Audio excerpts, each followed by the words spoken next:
kitab azkar ini Imam Nawawi memulakan muqaddimah dia, di antara dia adalah galakkan berdakwah kepada Allah Subhanahu wa taala, galakkan untuk kita mengajak orang melakukan kebaikan. Al-Imam Nawawi rahimahullah membawa satu hadis Nabi sallallahu alaihi wasallam dalam muqaddimah kitab azkar. Maka riwayat hadis sabda Nabi sallallahu alaihi wasallam, Nabi bersabda, man da'a ila hudan kana lahu minal ajri mithla ujuri man tabi'ahu la yanqusu zalika min ujurihim syai'ah.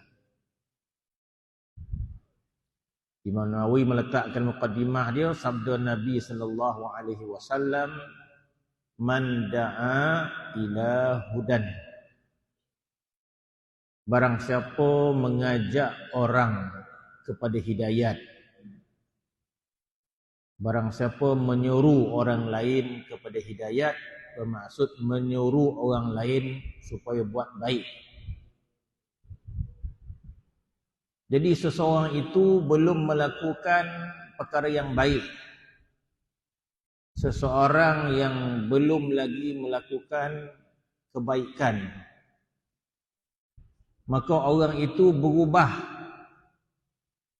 melakukan kebaikan di atas ajakan kita, di atas seruan kita, di atas nasihat kita. Kita yang nasihatkan dia supaya buat baik. Apa sahaja.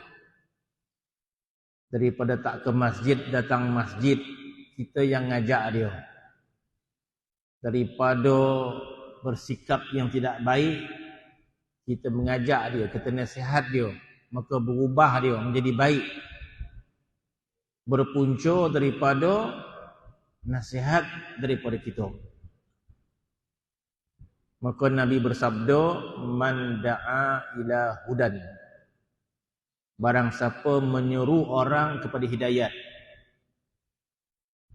kana lahu minal ajri mithla ujuri man tabi'ahu, maka orang yang mengajak orang lain buat baik tersebut, apabila orang yang kita pujuk, yang kita seru melakukan kebaikan, maka orang itu pun melakukan kebaikan sebagaimana yang kita suruh, sebagaimana yang kita ajak. Maka sudah pastilah orang yang melakukan kebaikan itu dia dapat pahala. Orang yang jarang bersedekah, kita nasihatkan dia tentang kelebihan sedekah, kita nasihatkan dia tentang pahala sedekah, maka terbuka hati dia untuk bersedekah. Maka apabila orang tu bersedekah, dia dapat pahala. Bukan sekadar dia dapat pahala, kita juga dapat pahala. Sama macam pahala orang tu. Kalau orang yang bersedekah tu dia dapat pahala 20, kita pun dapat 20 juga. Kita tak keluar duit pun, kita tak keluar modal pun, tapi kita dapat pahala sebab orang yang memiliki kebaikan itu di atas nasihat kita. Masya Allah, kita kata. Inilah saham yang paling hebat. Inilah saham yang paling hebat. Kalau manusia di dunia ini, dia akan berlumba-lumba. Apakah jenis berniaga yang paling untung? Oh, berniaga yang paling untung tu yang multi level marketing itu. Ya, multi level. Ya. Makna yang orang etes ni dia cari 3 orang dia. 3 orang ni dia cari. Dia ajak orang berniaga 3 orang dia. Yang 3 orang ni dia cari 3. Jadi bawah ni banyak. Lepas tu kita duduk goyang kaki je. Semua dapat kita punya saham kan. Bila kita ajak orang buat baik, maka orang tu pun buat baik disebabkan kita. Disebabkan kita ajak buat baik, dia pun buat baik. Kemudian dia ajak orang lain. Sebab dia dah jadi baik, dia ajak orang lain. Maka kata-kata dia ajak orang lain buat baik disebabkan kita dah ajak dia buat baik. Betapa ramainya orang dia ajak buat baik, semua kita dapat pahala dia. Ini orang yang berniaga yang menguntungkan. Ini adalah perniagaan yang menguntungkan.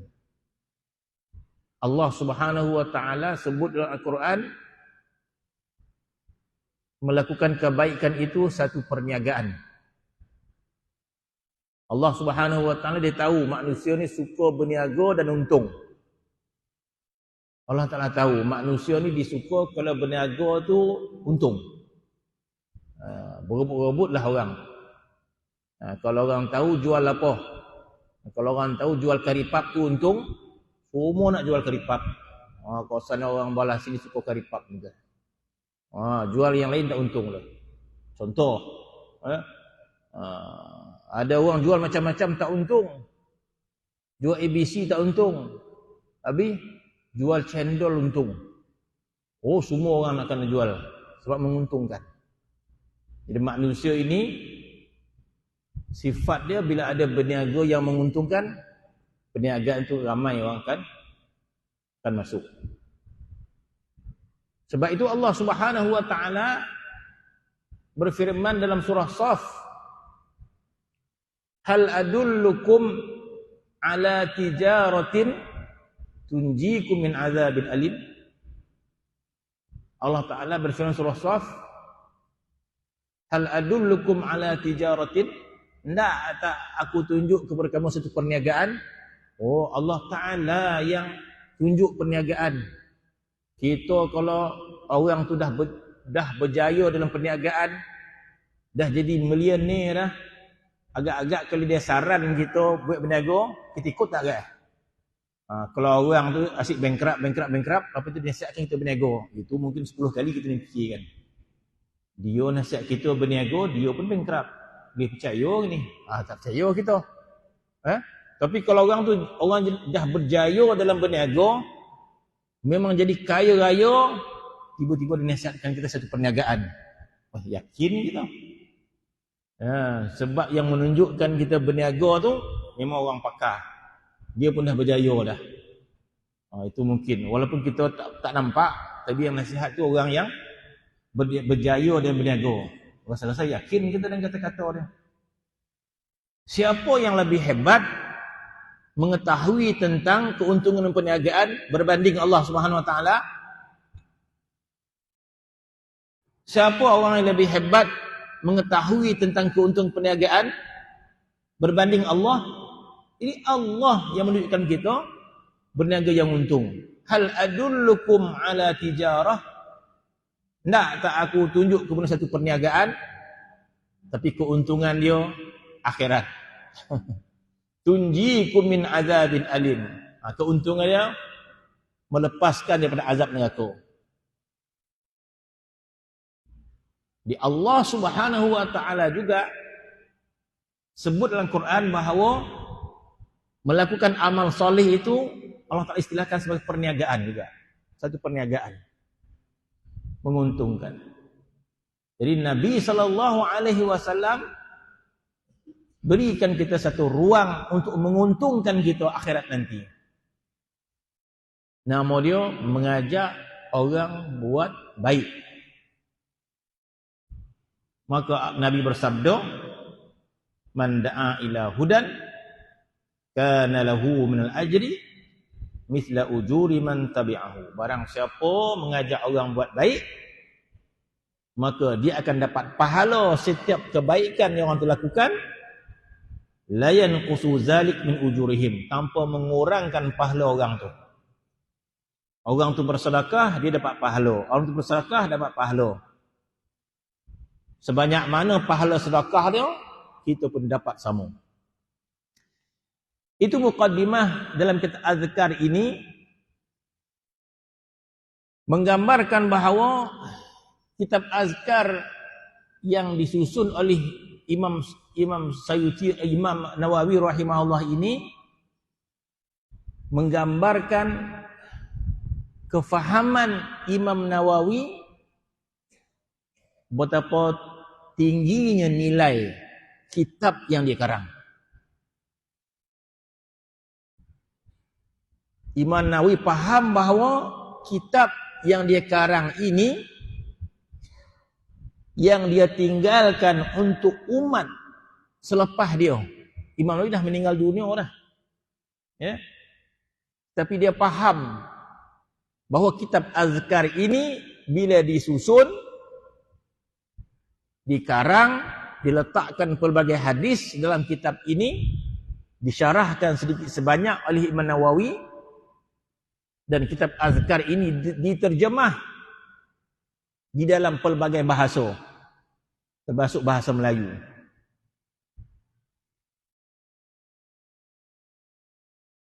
Maka Imam Nawawi faham bahawa usaha dia ini termasuk dalam hadis Nabi sallallahu alaihi wasallam, man da'a ila hudan kana lahu minal ajri. Awal-awal itu ada seperti kitab dan tuan kan. Orang satu. Kali kedua kelas langsung tak ada kan. Dan kali kalau ada kitab tuan-tuan tak payah balik, letak sini aja. Kalau balik tu kan tuan-tuan baca-baca entah mana letak kan. Aku bacalah. Banyak juga seperti sebenarnya 50 naskah tu.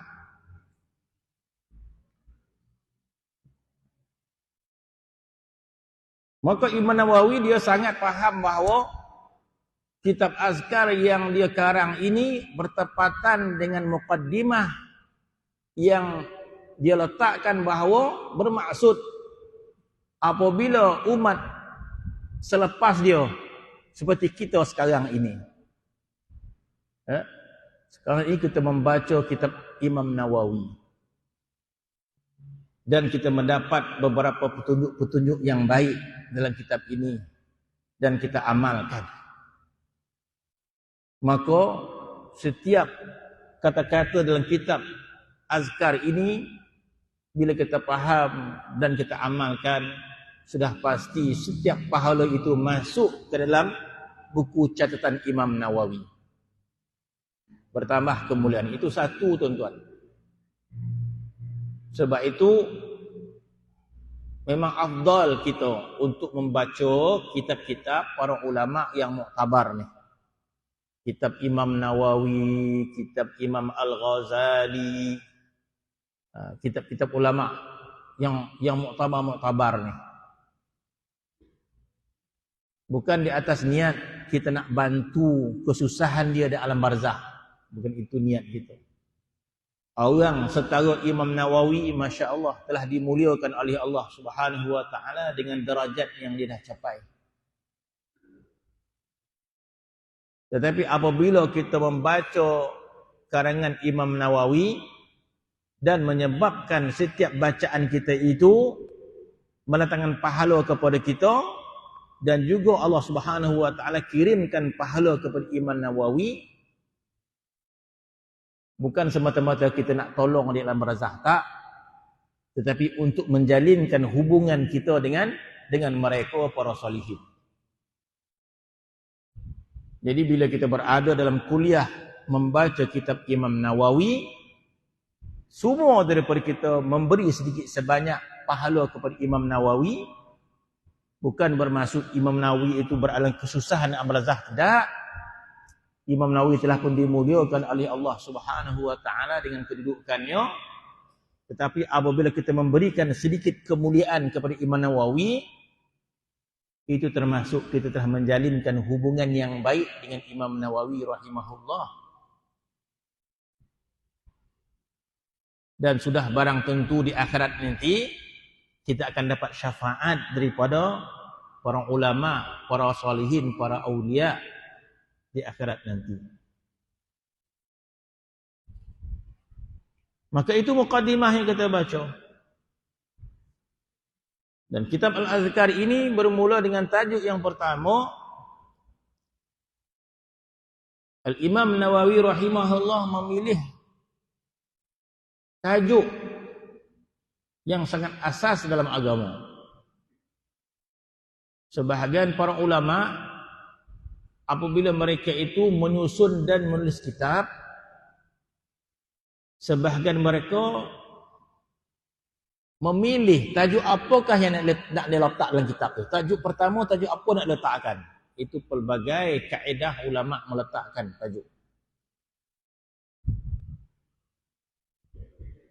Contohnya ulama Al-Imam Abdullah Haddad meletakkan dalam kitab dia bab pertama dalam kitab Nasaih Diniyah bab takwa.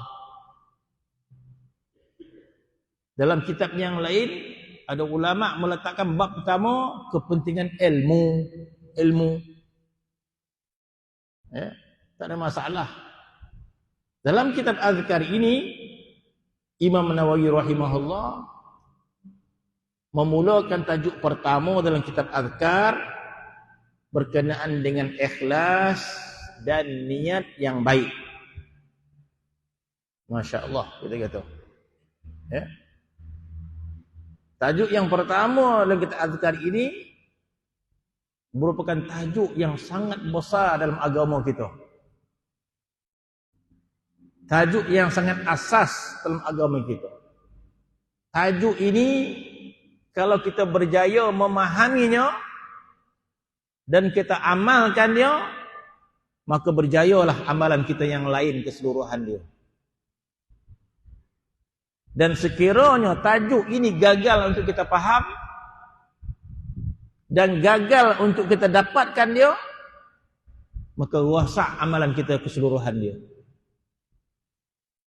Jadi dalam kitab Azkar ini Imam Nawawi letakkan tajuk pertama, tajuk yang sangat penting, berkait rapat dengan salat kita, berkait rapat dengan puasa kita, berkait rapat dengan ibadat kita, bahkan berkait rapat dengan keseluruhan hidup kita semenjak kita lahir sampai mati. Maka sangat berkait dengan tajuk yang pertama ini.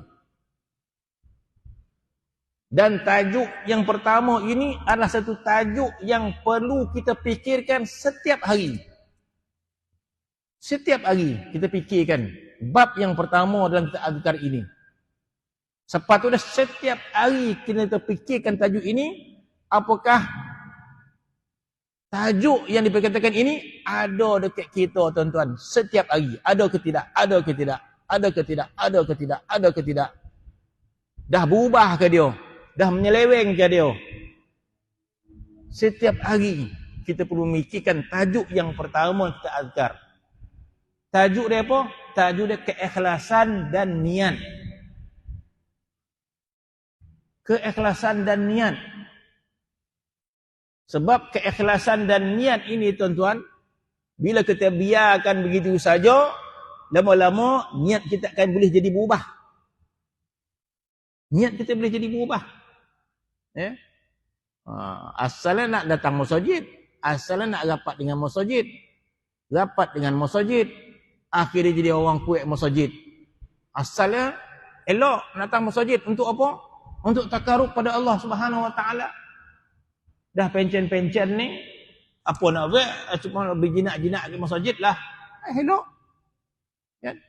Pilihan orang dah pencen nak buat apa? Nak jinak-jinak di masjid lah. Marin apa? Marin liar. Marin liar sikit. Orang ni nak jinak-jinak masjid. Bagus. Maka berjinak-jinaklah dia dengan masjid. Maka rapatlah dengan masjid. Lama-lama orang makanan lantik dia jadi AJK dan sebagainya. Dah naik tahap Lama-lama dah pegang jawatan besar. Lah berkelahi merajuk, so lari. Membising dan poi dah kenapa? Dah lari niat dia. Dah lari niat dah. Contoh tak lu kat sini. Contoh. Disebabkan kita tidak apa niat kita ke masjid, pada asal dia apa niat dia? Lama-lama dia dah berubah niat. Malas dah. Orang tak angkat dia dan sebagainya, tak lantik dia. Tak nak lah. Malas sikit dah. Dia apa? Dah lari ke niat asal kita. Ada? Disebab orang. Tapi kalau orang fikir balik, apa niat asal dia tak ke masjid ni marin? Asal dia untuk ikhlas kerana Allah SWT. Ada? Kerana apa? Ikhlas dan niat sangat penting. Sebab amalan kita di akhirat nanti akan binasa bila tidak ada perkara ini dalam ibadat kita. Binasa kita. Binasa amal kita. Maka Imam Nawawi rahimahullah letakkan tajuk pertama dalam kitab Azkar ini bab ikhlas dan niat yang baik pada setiap perbuatan kita. Firman Allah Subhanahu wa taala, a'udzubillahi minasyaitonir rajim, wa ma umiru illa liya'budullaha mukhlishina lahuddin hunafa. Yang bermaksud tidaklah disuruh, tidaklah diperintah manusia itu untuk taat kepada Allah illa liya'budullah. Tidaklah Tuhan perintah kepada kita kecuali untuk beribadat kepada Allah. Liya'budullah, untuk beribadat kepada Allah. Bukan sekadar ibadat, tapi ibadat itu mukhlishina lahuddin. Ibadat itu perlu ikhlas. Ikhlas kerana Allah Subhanahu wa taala. Ikhlas kerana Allah. Ayat ini juga menggambarkan bahawa ibadat yang bukan ikhlas kerana Allah ditolak oleh Allah Subhanahu wa taala. Ditolak. Hadis berkenaan dengan perkara ini banyak. Ya, banyak hadis berkenaan ini. Ada satu hadis yang panjang tentang Allah Subhanahu wa taala di akhirat nanti menolak amalan orang bersedekah. Menolak amalan orang yang memiliki ilmu. Menolak amalan orang yang syahid di medan perang. Masya-Allah betul. Itulah amalan yang paling besar orang Islam sanggup lakukan, gadaikan nyawa kerana Allah. Tapi dalam hadis itu mengisahkan bagaimana Allah telah menolak amalan tadi. Amalan sedekah, orang berilmu. Maka di akhirat nanti dalam hadis itu menggambarkan maksud dia orang berilmu ini menanti-nanti pahala daripada Allah Subhanahu wa taala dengan keilmuan dia. Allah Taala kenapa tak bagi dia pahala sedangkan dia dulu menuntut ilmu, banyak ilmu dia, ilmu fiqh, ilmu Quran, ilmu sekian. Kenapa Tuhan tak bagi? Maka Tuhan mengatakan, engkau menuntut ilmu itu dengan niat supaya orang kata engkau orang yang alim, untuk dipuji manusia. Maka tak dapat pahala dari Allah Subhanahu wa taala. Orang yang banyak bersedekah menanti-nanti pahala sedekah, Tuhan tak bagi pun. Kenapa engkau tak bagi ya Allah? Allah Ta'ala mengatakan, dulu engkau bersedekah kerana engkau ingin disebut oleh orang engkau tu ahli sedekah. Sehingga orang yang mati syahid di medan perang tidak dapat pahala syahid. Dah gadaikan nyawa. Maka apa kata Allah Subhanahu wa taala? Engkau tidak dapat pahala sebab niat engkau supaya orang puji engkau, supaya orang angkat engkau sebagai seorang pahlawan. Mana menuntut kemasyhuran di sisi manusia. Kesimpulan dia, segala ketaatan kita di dunia ini, kalau tujuan dia untuk menuntut kemuliaan di sisi manusia, maka niat dia tak betul. Niat dia tak betul. Jadi kita kata kena muhasabah setiap hari. Sepatutnya setiap hari. Pagi tadi kita solat ke masjid, ada sedekah. Betul ke niat tadi ada tak niat-niat yang lain? Sepatutnya macam tu supaya kita memperbetulkan amalan kita yang rosak tu. Dekat dunia ni boleh lagi kita betulkan. Ya. Kalaulah sedekah kita tadi tidak ikhlas, maka kita boleh minta ampun kepada Allah Subhanahu wa taala. Ya Allah, rasa-rasanya tadi sedekah tidak ikhlas kerana-Mu ya Allah. Mungkin kerana dipandang oleh manusia ya Allah satu kesalahan, maka ampunkanlah dosa aku ya Allah, sedekah yang tadi. Kita masih hidup, boleh lagi minta ampun kepada Allah dengan kesalahan niat sebentar tadi. Boleh? Ya. Sebab itu setiap kali kita solat, kita istighfar. Astaghfirullahalazim, astaghfirullahalazim. Ya. Kenapa kita istighfar lah lepas sembahyang? Sebab tu istighfar lepas buat dosa, istighfarlah. Ni lepas sembahyang kita istighfar. Bermaksud kita istighfar kepada Allah sekiranya ada kesalahan-kesalahan yang kita tak perasan dalam solat tadi. Mungkin tidak ikhlas, mungkin kerana menunjuk dan sebagainya. Maka Tuhan tidak terima solat kita. Kalau ada dalam solat itu riya, itu mendatangkan dosa lagi. Solat riya mendatangkan dosa. Fawailul lil musallin alladzina hum an salatihim sahun alladzina hum yura'un. Sampai tahu tu sekali. Bukan sekadar salat itu tidak diterima oleh Allah Subhanahu wa taala, bahkan Tuhan humban ke api neraka. Nama dia neraka wail. Nama dia. Masya-Allah. Fawailul musallin, neraka wail lah bagi orang yang salat. Lalai. Ulama kata lalai ni maksud bukan kita tidak khusyuk tak. Lalai ni maksud lalai sehingga habis waktu. Kemudian bila salat riya. Maka sekiranya kita masih lagi ada usia kita, sedangkan banyak salat yang kita telah lakukan sebelum ini mungkin tidak sempurna.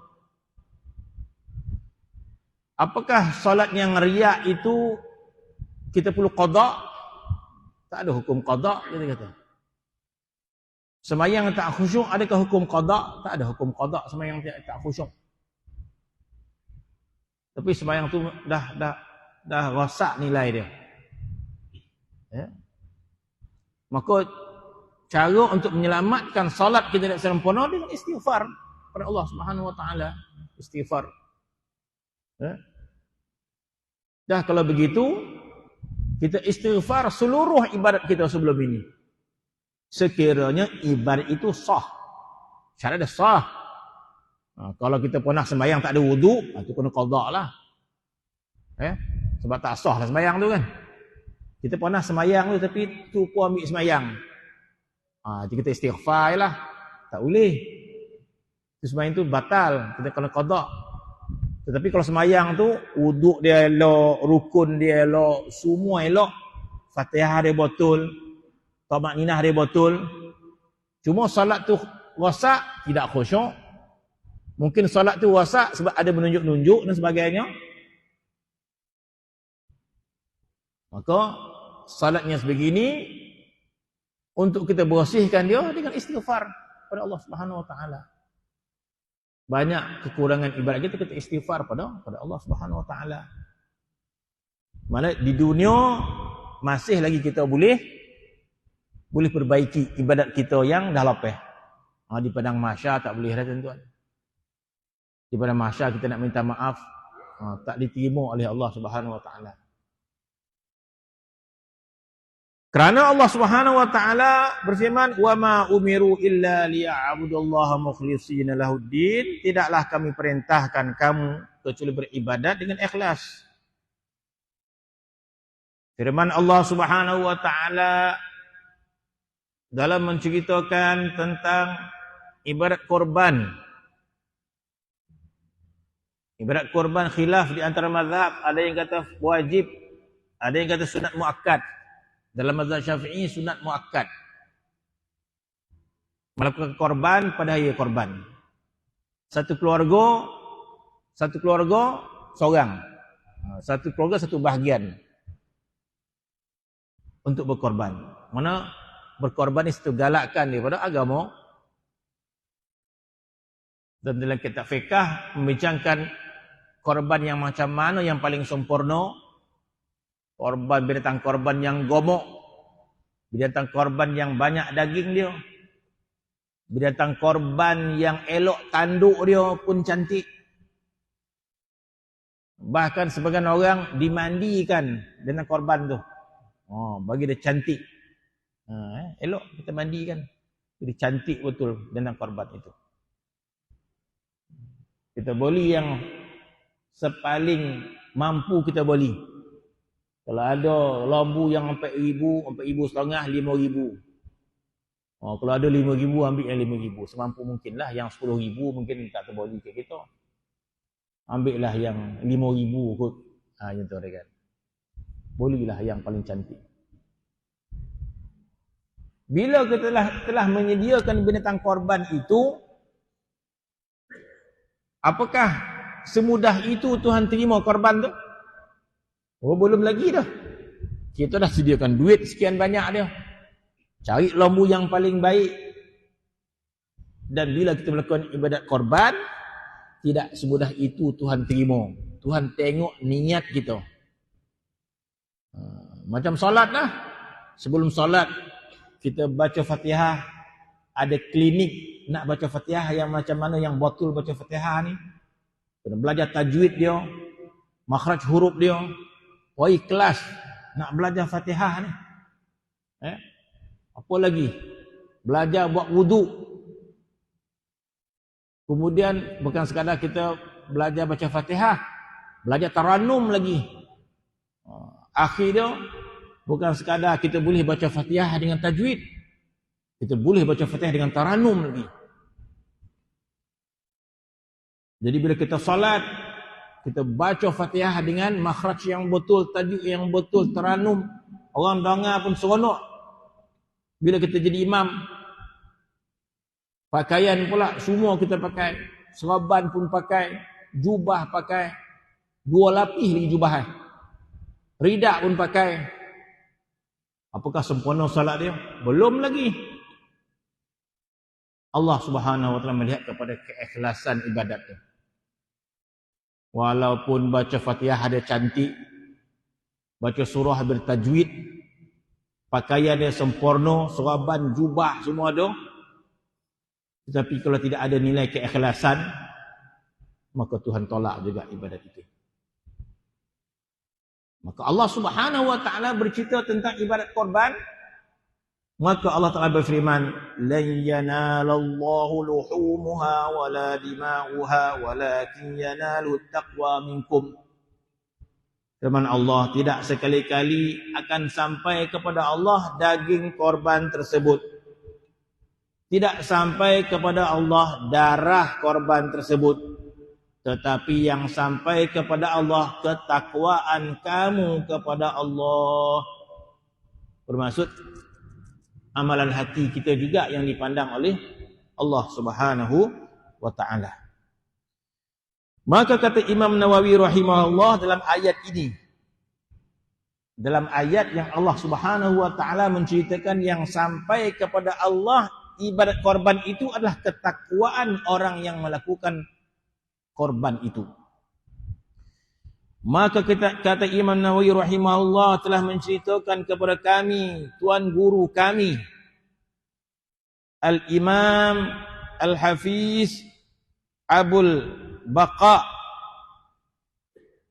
Khalid bin Yusuf bin Hasan bin Sa'ad bin Hasan bin Mufarrij bin Abu Bakar Al-Maqdisi An-Nablusi Ad-Dimashqi. Imam Nawawi tulis lengkap nama guru dia. telah menceritakan kepada kami, Abul Yaman Al-Khindi telah menceritakan kepada kami, Muhammad Abdul Baqi Al-Ansari telah menceritakan kepada kami, Abu Muhammad Hasan bin Ali Al-Jauhari telah menceritakan kepada kami, Abu Husain Muhammad bin Muzaffar Al-Hafiz telah menceritakan kepada kami, Abu Bakar Muhammad bin Sulaiman Al-Wasiti telah menceritakan kepada kami, Abu Nuaim Ubaid bin Hisham Al-Halabi telah menceritakan kepada kami, Ibnul Mubarak daripada Yahya bin Sa'id Al-Ansari, daripada Muhammad bin Ibrahim At-Taimi, daripada Al-Qamah bin Waqqas Al-Laythi, daripada Umar bin Khattab radhiyallahu anhu, dia berkata, Rasulullah SAW bersabda. Bermaksud Imam Nawawi ini salah satu imam yang mengambil hadis secara sanad yang bersambung kepada Nabi SAW.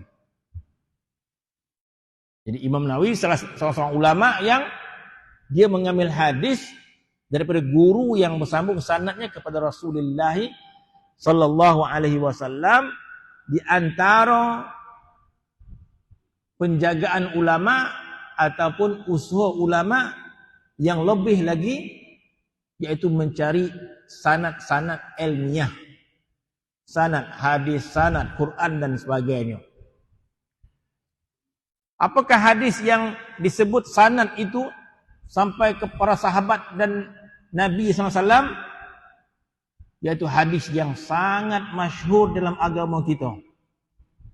Bahkan ulama mengatakan hadis ini adalah nisfud din. Hadis ini adalah separuh agama. Hadis ini adalah hadis separuh agama. Hadis yang mana?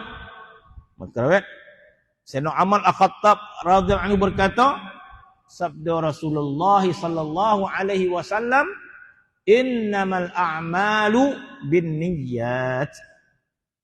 Hadis yang masyhur yang selalu kita dengar. Maka ini di antara hadis awal yang Imam Nawawi masukkan dalam kitab Adhkar. Hadis ini sangat penting.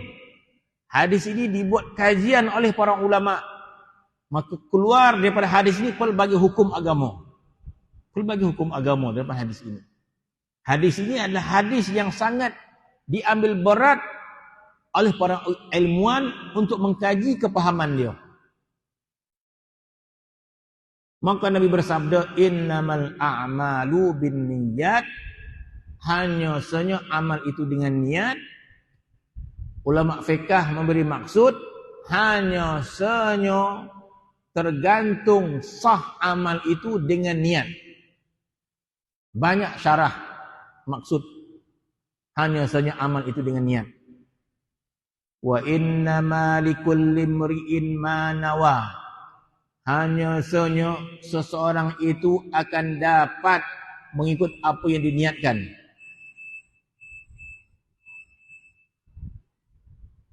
Jadi ada dua perkataan. Yang pertama, innamal a'malu binniyat. Yang kedua, wa innama likulli imri'in ma nawa. Yang pertama, yang kedua ini seolah-olah sama makna dia. Seolah-olah macam sama. Innamal a'malu binniyat. Hanya saja amal itu dengan niat. Wa innama likulli imri'in ma nawa. Hanya saja seseorang itu akan dapat mengikut apa yang dia niatkan. Seolah-olah macam sama, tapi tak sama. Yang pertama Nabi bersabda, innamal a'malu binniyat. Hanya saja amal itu dengan niat. Maksudnya kata ulama, hanya saja sah amal itu dengan niat. Dengan makna yang lain, tidak sah amal ibadat kita kecuali dengan niat. Sebab itu, terutama dalam mazhab kita, tidak sah salat kecuali dengan niat. Tidak sah puasa kecuali dengan niat. Tidak sah haji kecuali dengan niat. Tidak sah tayamum kecuali dengan niat. Tidak sah mandi wajib, tidak sah mandi sunat kecuali dengan niat. Tidak sah umrah kecuali dengan niat. Maka jadilah bermaksud setiap amal ibadat kita tidak sah kecuali dengan niat. Maka niat ini pula ulama letakkan perlu ada pada awal-awal perbuatan. Bahkan tidak boleh berpisah. Bahkan disebut muqtarinan bil fi'il. Sampai tahu tu ulama bahas. Setiap amal ibadat kena niat. Bukan sedekat tu, dekat mana kita nak letak niat? Pada awal perbuatan. Bahkan niat itu muqtarinan bil fi'li. Niat itu mesti berserta dengan perbuatan. Tak boleh kita niat dekat pintu masjid. Sahaja aku sembahyang maghrib kepada Allah Ta'ala. Pintu senyap. Sampai ke tampaknya, tahu Allahu Akbar. Tak niat kau? Dah niat tadi. Tak boleh. Niat itu pada awal. Kata ulama, kalau belajar fiqh, Allahu Akbar. Bermaksud daripada alif sampai ra. Alif sampai ra. Allah, kalimah Allah, alif sampai ra, bakbar. Di situ tempat dia. Taklah satu saat, taklah dekat alif Allah tu. Kalau alif Allah tu, tak termasuk kita niat tu. Dalam kalimah Allah saja, mungkin pendek je. Allah. Kita masuk ke niat mungkin. Sebab ada orang lewat sikit nak masuk niat. Maka diberikan tapak niat daripada alif sampai ra. Bermaksud Allah. Masa tu belum datang dia. Dia menerawang. Kat mana dan letakkan sifar tadi tak masuk dah. Akbar. Akbar tu baru dia ingat dia nak sembahyang maghrib. Okey sah. Sebab duduk dalam tu kan. Tak boleh masuk niat dah akbar baru niat. Allahu Akbar. Dan sembahyang apa ni? Maghrib. Dah akbar dah. Tak boleh. Sebab niat itu pada permulaan perbuatan. Begitulah perbahasan yang lain yang panjang. Mandi wajib pada awal. Berwuduk pada awal yang pertama air kono dekat muka kita. Tak boleh kita niat sebelum air kono. Niat dulu tak. Masuk air kono tu baru di situ niat. Satu perbahasan yang panjang lah bab tu. Tapi ala kulli hal bermaksud kita faham bahawa amal ibadat kita tidak sah kecuali dengan niat. Kemudian yang kedua, wa innama likulli imri'in ma nawa. Hanya sahaja setiap orang itu akan dapat mengikut apa yang diniatkan. Ini makna yang macam mana? Makna ini diterjemahkan dengan hadis dengan lafaz hadis yang seterusnya. Kata-kata wa innama likulli imri'in ma nawa ni maksud dia sebagaimana lafaz hadis yang seterusnya. Lafaz yang kedua ni memberi maksud seseorang itu akan dapat mengikut apa yang diniatkan. Sebagai contoh, kalau orang tu bersedekah, niat dia supaya orang puji dia, maka dia dapat yang tu lah. Jadi bersedekah tak perlu niat kan? Bersedekah tak perlu niat. Zakat fitrah tu khilaf ulama. Zakat fitrah khilaf ulama. Ada kata niat, ada tak perlu niat. Tapi kalau sedekah biasa, sedekah hari Jumaat, itu tak memerlukan niat. Kita akan dapat pahala walaupun tak niat. Jadi bila tabung datang, tak perlu kita sahaja aku bersedekah, apa dah berhenti nak tabung tu. Nak masuk niat kan belum lah, sedekah tak perlu. Bermaksud sedekah tu, sedekah je lah. Tetapi sedekah itu akan kita dapat pahala dia mengikut apa yang kita niatkan. Wa innama likulli imri'in ma nawa. Dia sedekah ikut apa dia niatkan. Bermaksud kalau dia niatkan kerana Allah, maka kerana Allah. Dia akan dapat niat dia. Dalil dia lafaz hadis selepas itu. Apa hadis selepas itu? Maka Nabi mengatakan faman kanat hijratuhu ila Allah wa rasulih fa hijratuhu ila Allah wa rasulih. Barang siapa hijrahnya kerana Allah dan Rasul, maka dia dapatlah hijrahnya kerana Allah dan Rasul. Jadi kata-kata ini bukan bermaksud para sahabat berhijrah daripada Mekah ke Madinah ada nama itu tak ada. Sahaja aku berhijrah kerana Allah Ta'ala. Sahaja aku berhijrah sampai orang kerana Allah Ta'ala. Sahaja aku berhijrah dengan anak bini. Tak ada. Bukan itu niat yang dimaksudkan. Tapi niat dimaksudkan apakah maksud hijrah hari itu? Disebut niat juga. Apakah niat dia berhijrah itu? Ataupun dengan bahasa mudah, apakah tujuan dia berhijrah? Maka jadilah hadis tadi menyebut seseorang itu akan dapat mengikut apakah tujuan dia beramal.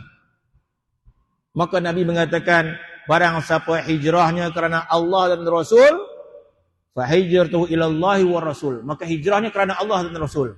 Dapat faedah, dapat pahala. Wa man kanat hijratuhu ila dunya yusibuha. Sekiranya hijrahnya itu kerana dunia. Bermaksud ada sebagian sahabat dia pergi juga ke Madinah. Orang mukmin, orang Islam, orang beriman, dia berhijrah juga, tapi dalam hati dia untuk meluaskan perniagaan. Pergi Madinah peluang berniaga lebih besar lagi. Bukan kita kata berdosa tak, tapi nilai hijrah dia tidak lagi tinggi nilai dia, sebab tujuan dia ke Madinah, apa tu, kekuatan semangat dia nak pergi itu sebab dia nampak peluang perniagaan. Kemudian Nabi kata, awim mura'atin yankihuha, ataupun dia berhijrah ke Madinah itu sebab ada orang perempuan yang dia nak nikah. Rupa-rupanya dalam ramai-ramai sahabat berhijrah memang ada orang tu. Ada seorang lelaki, dia beriman, dia Islam. Tetapi semangat dia nak hijrah sebab kekasih dia pergi hijrah juga. Dia ada seorang perempuan yang dia cintai. Sebelum tu tak apa nak semangat nak hijrah dah. Tunggu lalu. Tengok kekasih dia dah bergerak nak pergi dah. Dia pun bergerak sama pergi. Orang Islam, orang mukmin yang berhijrah semua orang Islam. Yang berhijrah daripada Makkah ke Madinah semua orang Islam yang berhijrah. Tetapi begitulah telitinya agama kita ni. Sebab tu agama Islam ini adalah agama yang teliti, tuan-tuan. Agama Islam ni agama yang teliti. Dia tak main belasah macam tu saja. Kalau belasah saja dia kasar. Jadilah agama Islam kasar. Tak ada nilai dia. Sebab tu agama Islam ni teliti, perhalus. Walaupun benda yang kecil. Kalau kita tengok semula agama Islam ini benda yang sangat teliti. Sunat potong kuku hari Jumaat contoh dia. Jadi kita belasah boleh, dapatlah pahala potong kuku. Tapi ada yang lebih teliti lagi. Mula dengan jari yang macam, jari yang mana mula, yang mana yang last. Mana sampai begitu teliti. Qada hajat, masuk dalam tandas. Dia buanglah. Buang. Yang penting buang sih. Ada teliti lagi. Nak masuk kaki kanan ke kaki kiri dan sebagainya. Teliti. Termasuk dalam bab hijrah. Masya Allah, yang hijrah tu semua hebat. Orang Islam yang berhijrah semua hebat. Sebab Nabi perintahkan hijrah semua dia. Tetapi begitu teliti agama meneliti apakah tujuan maksud yang membangkit semangat untuk pergi Madinah itu di atas dasar apa. Itu pun diteliti oleh Allah Subhanahu wa taala. Ada sebahagiannya hijrah memang kerana Allah dan Rasul. Kerana Allah dan Rasul. Sayyidina Umar bila dia nak berhijrah, tidak sebagaimana sahabat yang lain. Sayyidina Umar bila hijrah, dia hijrah secara torang-torang. Torang-torang. Dia pergi ke Kaabah selepas tawaf. Maka Sayyidina Umar pun bagi tahu kepada musyrikin Quraisy, semua ada, Abu Jahal, semua ada. Jadi Sayyidina Umar dia tak takut siapa-siapa. Maka kata Sayyidina Umar, nak menggambarkan ikhlasnya Sayyidina Umar ni, hijrah kerana Allah dan Rasul. Maka selesai tawaf, Sayyidina Umar berkata, ini Umar. Kalau sebelum itu, para sahabat hijrah, sembunyi-sembunyi waktu malam. Waktu malam nak hijrah ke Madinah. Tak boleh ramai-ramai, 3 orang, 4 orang. Sayyidina Umar boleh hijrah siang. Orang nampak. Bahkan diisytiharkan. Ini Umar nak berhijrah ke Madinah. Orang miskin diam. Maka kata Sayyidina Umar, siapa yang nak isteri dia jadi balu, siapa yang nak anak dia jadi yatim piatu, siapa yang nak amak dia kehilangan anak, cubalah tahan aku di hadapan. Oh, maksudnya siapa berani tahan, silalah. Kok meninggalkan, jadi balu, jadi jando, Umar balu mahal. Sana cabar macam tu. Sanyap semua tak berani. Pergi dengan aman. Bermaksud hijrahnya kerana Allah dan Rasul. Dalam ramai-ramai hijrah itu ada juga niat dia tak berapa nak bersih benar.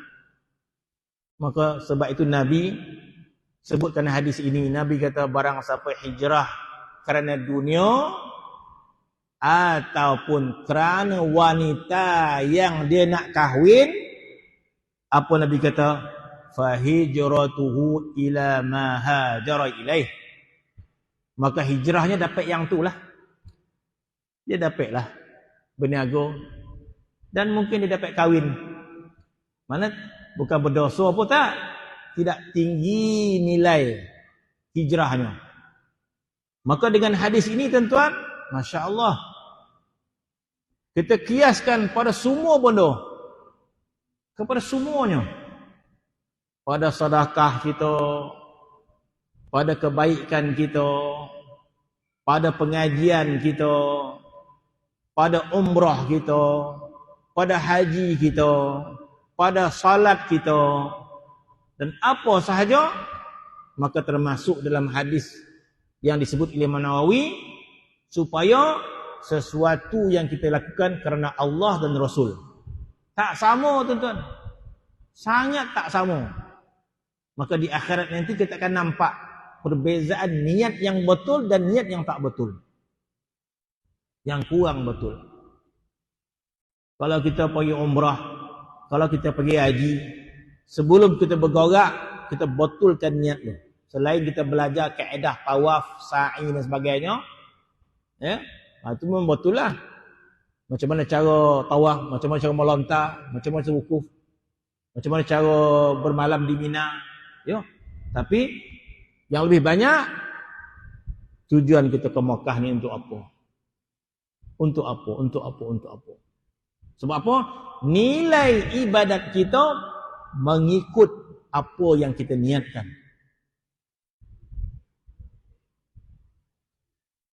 Sebab itu, dalam ibadat kita, dalam solat kita, dimasukkan doa iftitah. Dimasukkan doa iftitah. Maka doa iftitah ini adalah rangkuman makna hadis hijrah ini. Doa iftitah kita itu adalah rangkuman makna hadis ini. Supaya kita betulkan. Sebenarnya dalam solat kita tu tuan-tuan, kita dah betulkan niat kita dah. Cuma kita tak, mungkin kita tak faham, ataupun kita faham tapi kita tidak pedulikan, ataupun kita tahu tapi kita tak ada penghayatan. Sama ada kita tak faham makna dia, Allahu Akbar kabira, walhamdulillah katsira, wa subhanallah bukratan wa asila. Kemudian inna salati wa nusuki wa mahyaya wa mamati lillahi rabbil alamin. Sama ada kita tak faham maknanya ataupun kita dah faham maknanya. Inna salati, sesungguhnya salatku, wa nusuki, dan ibadatku, wa mahyaya, seluruh hidup aku, seluruh hidup kita, berkahwin kita, bekerja kita, berjalan kita, bersiar kita, bersenam kita, itu maksud wa mahyaya, wa mamati, dan aku mati nanti, lillahi rabbil alamin, semuanya kerana Allah. Dan kalau kita faham maknanya, mungkin penghayatannya kita biarkan. Kita tahu maksudnya inna salati wa nusuki wa mahyaya lillahi rabbil alamin. Kita faham makna dia tapi tak ada penghayatan. Sebab doa iftitah ini adalah doa untuk kita muhasabah niat kita 5 kali sehari semalam. 5 kali. Solat Isyak kita baca doa iftitah. Kalau kita awal lah. Kalau kita masuk masbuk, tak payah doa iftitah dah. Tak sampai. Kalau kita masbuk, masuk lewat, tak baca Fatihah je. Tak payah kita sibuk dengan doa iftitah. Itu banyak hukum dia kan. Tak sah dan sebagainya. Tapi kalau kita masuk dengan takbir dengan imam, kita baca doa iftitah. Dan doa iftitah itulah peluang untuk kita memperbetulkan niat kita 5 kali sehari semalam. 5 kali. Itu tak termasuk kalau solat sunat kita baca doa iftitah. Kalau baca doa iftitah lah. Tapi solat sunat ni kita nak laju tak ada baca doa iftitah kan. Tapi kalau solat fardu kita baca doa iftitah.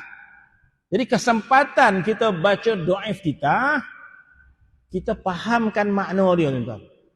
Sebab ini berkait rapat dengan nilai ibadat kita di padang mahsyar nanti. Berkait rapat dengan nilai ibadat. Kita dah datang ke masjid dah. Okey, cantik. Kita dah solat dah, cantik. Tapi kepahaman ibadat itu menyebabkan ibadat kita ini nilai dia rendah. Sebagaimana Nabi sebut dalam hadis hijrah ini, bukan kita kata sahabat ni berdosa, tak berdosa. Sahabat ni tadi dia berhijrah sebab dia nak nikah dengan perempuan tu, nikah dia halal. Tapi nilai hijrah dia tidak sehebat sahabat yang berhijrah kerana Allah dan Rasul. Sahabat tadi yang semangat nak pergi Madinah sebab nak berniaga, dapat dia berniaga dan tidak haram pun. Tetapi nilai dia rendah. Macam tu orang pergi Mekah dengan pelbagai niat, kita kata nak berniaga dan sebagainya, tak sama dengan orang nak pergi Mekah semata-mata nak ibadat kepada Allah Subhanahu wa taala. Maka doa iftitah kita baca inna salati wa nusuki wa mahyaya wa mamati lillahi rabbil alamin. Maka kita mengatakan inna salati, sesungguhnya salat aku, ibadat aku, hidup aku, mati aku kerana Allah Tuhan sekalian alam. Kita sebut kemudian penghayatan dia tuan-tuan, penghayatan dia. Supaya kita menghayati betul-betul makna doa ini. Supaya menjiwai betul-betul. Supaya makna ini itulah kekuatan kita di dunia ini. Masya Allah. Kalau inilah penghayatan kita, kita menghayati doa iftitah, saya ulang balik. Inna salati, ya Allah, salat aku. Wa nusuki, ibadat aku. Wa mahyaya, hidupku. Wa mamati, matiku. Lillahi rabbil alamin. Kerana Allah Tuhan sekalian alam. Maka jadilah ikrar kita di hadapan Allah pada mukaddimah salat kita. Bukan seolah memang itu pun. Kita ya Allah, seluruh hidup aku ini kerana-Mu ya Allah. Jadi kalau itulah betul apa yang kita ucapkan, betul apa yang kita ucapkan dan apa yang kita faham, apa makna dia tuan-tuan? Makna dia kebahagiaan kita di dunia ini kerana menjunjung perintah Allah. Sebab kita telah ikrar, ya Allah, hidup aku kerana-Mu ya Allah. Bukan kerana nafsu, bukan kerana harta, bukan kerana dunia. Tetapi kenapa orang sedih dengan harta dia kurang, sedih dengan banyak bondo, bermaksud hidupnya bukan kerana Allah Subhanahu wa taala. Hidupnya kerana lain. Sebab tu kita tak bahagia dekat dunia ni. Tak bahagia. Walaupun kita datang ke masjid, alhamdulillah. Macam mana tuan, okey tak? Tak berapa. Apa pula? Tak dapat nak berjalan pun tak dapat dah. Kata pergi masjid dah. Maksud, masya-Allah. Tujuan hidup kita kerana Allah ataupun kerana lain, kita kata. Kalau tujuan kita kerana Allah Subhanahu wa taala, sebagaimana yang kita sebut, bermaksud kekuatan kita apabila kita melakukan taat pada Allah Subhanahu wa taala. Baru betul. Baru betul doa iftitah kita. Sebab itu Imam Ghazali mengatakan berapa ramai orang sembahyang tapi penipu, kata dia. Kenapa? Dia sebut sesuatu yang bukan diamalkan. Masya-Allah. Ya. Kita dah sebut dalam doa iftitah dah. Sembahyang aku, ibadat aku mati kerana Allah, semua kerana Allah. Jadi kerana Allah bermaksud kekuatan hidup kita taat pada Allah Subhanahu wa taala. Sebab hidup kita kerana Allah. Macam amak ayah lah. Kalau dia ada prinsip rotor sini semua kerana anak. Dan ada macam tu kat amak ayah. Saya cari duit banyak ni tujuan untuk apa? Saya cari duit ni semua untuk anak. Dia pun maksud dah kalau orang cakap macam tu. Bermaksud yang penting anak dia bahagia. Dia tak makan pun tak apa dah. Sebab tujuan dia cari duit kerana anak. Dia orang macam ni tengok, tuan ni rumah kenapa tak dibosarkan gitu, dapat duit. Tak dibosarkan rumah. Hari tu bukan dapat bonus, tak beli baju baru ke, tak tukar kereta baru ke. Lepas tu tuan tahu tak, dia kata, saya cari duit ni bukan untuk diri saya. Habis untuk anak. Habis tuan riang gembira. Ya, saya riang, saya gembira. Sebab anak saya senang. Sebab apa? Tujuan dia untuk anak. Jadi tujuan untuk anak, bila anak dia senang, dia pun senang. Sebab tujuan untuk melihat anak dia senang. Dia tak munasabah kalau orang kata, saya cari duit ni sebab semua untuk anak. Tiba-tiba dia bagi duit ke anak, dia dah sedih dah. Tuan kata cari duit untuk anak. Entahlah. Jadi terbalik pula rasa, rugi pula rasa. Mana tak betul lah. Dia cari duit untuk diri dia juga. Begitulah bila kita mengatakan, salatku, ibadatku, hidupku kerana Allah. Masya Allah, tuan, tidak semudah itu lafaz ini. Lafaz ini tidak semudah kita lafazkan. Salatku, ibadatku, hidupku, matiku kerana Allah. Tidak semudah itu. Bermaksud kalau kerana Allah, maka kita hidup di dunia ini gembira dan bahagia walaupun apa keadaan kita. Walaupun keadaan kita. Bahagia kita. Tuhan bagi kita sakit, bagi kita senang, bagi kita harta sebagainya. Maka kita hidup kita semata-mata kerana Allah. Kerana redha, kerana Allah apa maksudnya? Kerana keredaan Allah.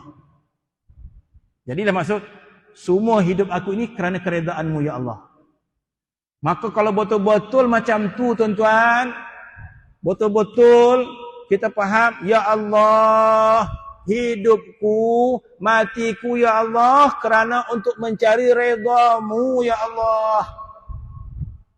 Kalau betul-betul lah itu yang kita capai tuan, maka kita berada dalam apa yang disebut oleh Nabi sallallahu alaihi wasallam, wa innama likulli imrin ma nawa. Seseorang dia akan dapat apa yang diniatkan, maka hijrah dia kerana Allah Subhanahu wa taala, dan Allah Subhanahu wa taala memberikan orang ini ganjaran yang sebesar-besarnya. Maka inilah orang yang berjaya pada akhirat nanti. Dan kita dah baca dah ayat yang pertama tadi, Allah Taala telah pun memberikan peringatan. Jadi mudah-mudahan kita mengambil peringatan ini sebelum kita kembali ke rahmatullah. Tak ada peluang kita nak betulkan dah.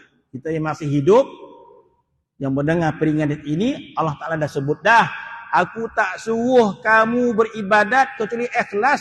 Wa ma umiru liya'budullaha mukhlishina lahuddin. Aku tak suruh kamu beramal kecuali ikhlas, Tiba-tiba kita buat tak rati benda ni tuan-tuan, nanti kita menyesal, tak boleh nak diperbetulkan. Maka hadis pertama Imam Nawawi menekankan tentang niat dan tujuan semua ibadat kita, bahkan seluruh hidup kita semata-mata kerana Allah, dengan maknanya lain kerana menuntut redha Allah Subhanahu wa taala. Bermaksud kalau seluruh kehidupan kita saat kematian kita mencapai keredaan Allah, maka itu kejayaan kita. Tetapi sebaliknya, walaupun kita dapat pelbagai nikmat di dunia, harta kita banyak, pangkat kita banyak, apa lagi kejayaan, tetapi kita tidak mendapat redha Allah, maka kita termasuk orang yang rugi di akhirat nanti. Maka Imam Nawawi menekankan tentang niat dan keikhlasan ibadat kepada Allah Subhanahu wa taala. Jadi mudah-mudahan Allah Subhanahu wa taala memberikan kita kefahaman, Allah Subhanahu wa taala memberikan kita makna yang ditulis Imam Nawawi rahimahullah. Imam Nawawi menulis kitab ini dengan penuh ikhlas. Dia mencerita tentang ikhlas, sudah pastilah kitab ini ditulis Imam Nawawi ikhlas kerana Allah Subhanahu wa taala. Mudah-mudahan kita membaca penulisan Imam Nawawi ini, kita juga mendapat makna ikhlas yang diperintahkan oleh Allah Subhanahu wa taala kepada kita. Wallahu taala alam. Bismillahirrahmanirrahim.